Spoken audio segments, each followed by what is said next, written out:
చెరుకు ఉత్పత్తిదారుల సంఘం గౌరవ అధ్యక్షులు మామిడి నారాయణ రెడ్డి గారిని ఈ చెరుకు ఫ్యాక్టరీ గురించి తన అనుభవాల్ని విషయాల్ని చెప్పవలసిందిగా కోరుతాం.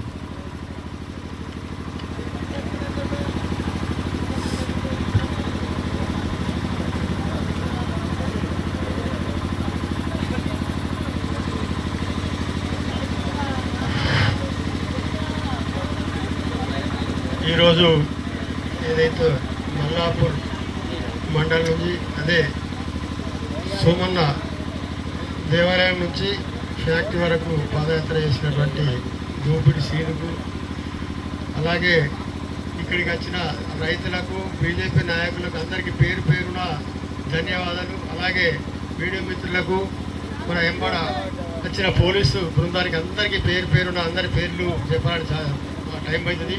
ప్రతి వాళ్ళందరికీ ధన్యవాదాలు. గత 10 సంవత్సరాలు ఇప్పటికీ లేఅవుట్ 2015 డిసెంబరు 22 నాడు లేఅవుట్ అయింది. దాదాపు డిసెంబర్ అయితే 10 ఏళ్ళు పూర్తయి 11వ సంవత్సరానికి జరుగుతుంది. మరి ఆనాటి ప్రభుత్వము ఎన్నికల మేనిఫెస్టోల మేము 100 రోజులనే తెరిపిస్తామని 100 రోజులు మూసివేయడం జరిగింది. అప్పటి నుంచి రైతులు ఎన్నో రకాలుగా ఉద్యమాలు చేస్తున్నా ఆ ప్రభుత్వం పట్టించుకోలే. వీళ్ళు కూడా మొన్న ఎన్నికల కంటే ముందు సాక్షాత్ సీఎం గారే మరి ఇక్కడ సభ చేసి ఇక్కడనే పండుకొని రైతులు అందరినీ పిలిచి రైతులకు ఖచ్చితంగా మేము నడిపిస్తాం, ఒక 6 నెలల వరకు ఫ్యాక్టరీ నడుస్తుందనే మాట ఇచ్చి ఇవాళ మరి అధికారంలోకి వచ్చి దాదాపు 2 సంవత్సరాల దగ్గరికి వస్తుంది. మరి పోయిన మార్చి 5 తారీఖు నాడు ఇక్కడికి ఏదైతే కమిటీ ఉంటుందో శ్రీధర్ బాబు, మన జీవన్ రెడ్డి, మన సుదర్శన్ రెడ్డి, మన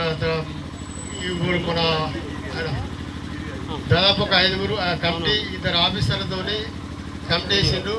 ఆ చిక్కన్నే రైతులకు మాట ఇచ్చి అప్పుడు దీక్షల నుండి నా దీక్షను కూడా వాళ్ళే విరమణ చేసిండ్రు. మేము ప్రస్తుతం నడుపుతాం ఈ దీక్ష విరమించమని.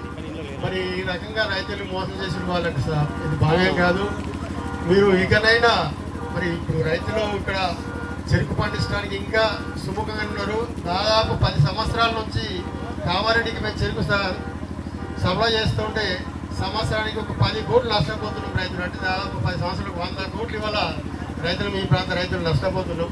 ఒక టన్ ఎంబడ 800-900 రూపాయలు నష్టపోతాం అదనంగా. మరి మీరు ఇప్పుడు ఇక్కడ మీరే మనదే నడిచినట్టయితే 1 లక్ష టన్నులు ఉన్నది కదా, ఇవాళ 4 లక్షల టన్నులకైనా మేము రైతులను పండించడానికి సిద్ధంగా ఉన్నాము. మిగతా పంటల వైపు పోతే ఇప్పుడు సీడబ్ల్యూలు ఎన్నో రకాలుగా వస్తున్నాయి. మరి ఇవన్నీ మీకు తెలుస్తుంది అని మీరు చెప్పిన మాటలే ఇవాళ మరి చెప్పి మీరు మాట తప్పించుకునేది కరెక్ట్ కాదు.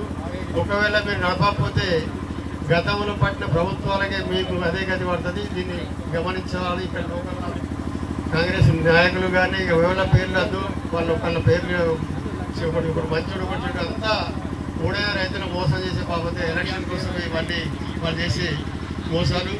మరి ఈ అరవింద్ అయినా దీన్ని ఏదైతే ఉన్నదో రాష్ట్ర ప్రభుత్వానికి ఒక సవాల్ గట్టిగా విసిరాలా. మరి వాళ్ళ మీరు నడుపుతారా లేకపోతే మాకు లెటర్ ఇస్తారా అనేది ఇప్పుడు మనం ఇక్కడ లోకల్ బీజేపీ నాయకులు విసిన సవాలుకు అంత పెద్ద వాల్యూ ఉంటుంది. ఆయన ఎందుకంటే పార్లమెంట్ సభ్యుడుగా వచ్చి అరవిందే ఒకనాడు ఖచ్చితంగా దీని మీద మరి మాకు ఇస్తారా మీరు నడుపుతారనేది సవాలు విసిరి ప్రభుత్వాన్ని కొంచెం కదిలించవలసిందిగా అరవింద్ని విజ్ఞప్తి చేస్తూ ఈ అవకాశం ఇచ్చిన రైతులకు, తోటి మిత్రులకు, ఇక్కడ బీజేపీ నాయకులకు, కార్యకర్తలందరికీ పేరు పేరున ధన్యవాదాలు తెలుపుకుంటూ ముగిస్తున్నాను. చెరుకు ఉత్పత్తిదారుల సంఘం మామిడి నారాయణ రెడ్డి గారు తన ఆవేదనను ఏదైతే తన దీక్షని గడ్డం పెంచుకొని ఉపవాసం ఉంటూ కాళ్ళకు చెప్పులు వేసుకోకుండా చెరుకు ఫ్యాక్టరీ తెరవాలని ఉపవాసం ఉంటూ దీక్ష చేసినటువంటి దీక్షను కూడా విరమించి నారాయణ రెడ్డి గారిని మోసం చేసినటువంటి పార్టీ కాంగ్రెస్ పార్టీ. ఇదంతా ఆలోచించుకోవాల్సిన అవసరం ఉంది రైతులారా. ఇప్పుడు మాట్లాడవలసిన చెరుకు